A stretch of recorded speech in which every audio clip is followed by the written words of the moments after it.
Pay scale বাস্তবায়নে প্রথম সভা আলোচনায় যেসব বিষয় এসেছে তা আজকে আমরা দেখব।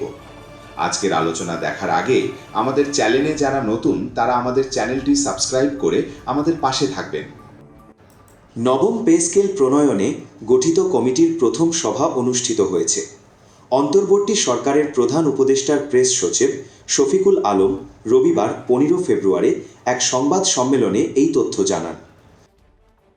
বৈঠকে নবম পে স্কেল বাস্তবায়নের বিষয়ে আলোচনা করা হয়েছে বলে জানা গেছে।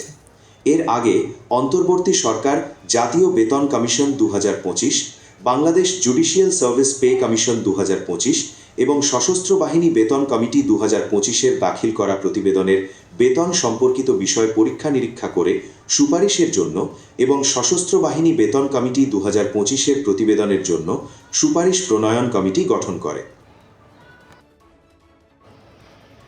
তৎকালীন মন্ত্রিপরিষদ সচিবকে প্রধান করে গঠন করা এই কমিটির সদস্য হিসেবে রয়েছেন জনপ্রশাসন মন্ত্রণালয়ের সিনিয়র সচিব, প্রতিরক্ষা মন্ত্রণালয়ের সচিব, অর্থ বিভাগের সচিব, মাধ্যমিক ও উচ্চশিক্ষা বিভাগের সচিব, প্রধান উপদেষ্টার কার্যালয়ের সচিব, স্বাস্থ্যসেবা বিভাগের সচিব, আইন ও বিচার বিভাগের সচিব, হিসাব মহানিয়ন্ত্রক সিজিএ।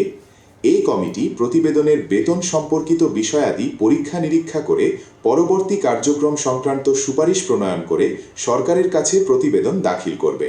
সেই কাজের জন্যই প্রথম বৈঠকে বসেন কমিটির সদস্যরা। গত বছরের 27 জুলাই নবম জাতীয় বেতন কমিশন গঠন করে অন্তর্বর্তী সরকার।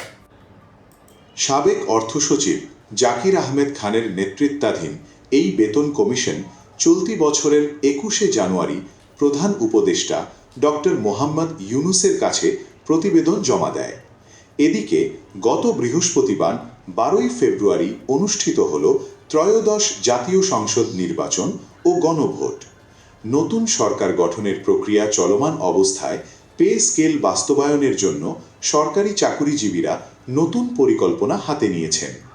নতুন সরকার প্রধানের সঙ্গে সাক্ষাৎ করে তারা তাদের দাবি বাস্তবায়নের আবেদন করবেন। গত শনিবার 14 ফেব্রুয়ারি সরকারি দাবি আদায় ঐক্য পরিষদের মুখ্য সমন্বয়ক ওয়ারেস আলী গণমাধ্যমকে এ তথ্য জানিয়ে বলেন, নবম পে স্কেল বাস্তবায়নের জন্য আমরা সংগঠনের পক্ষ থেকে তারেক রহমানের সঙ্গে সাক্ষাৎ করব।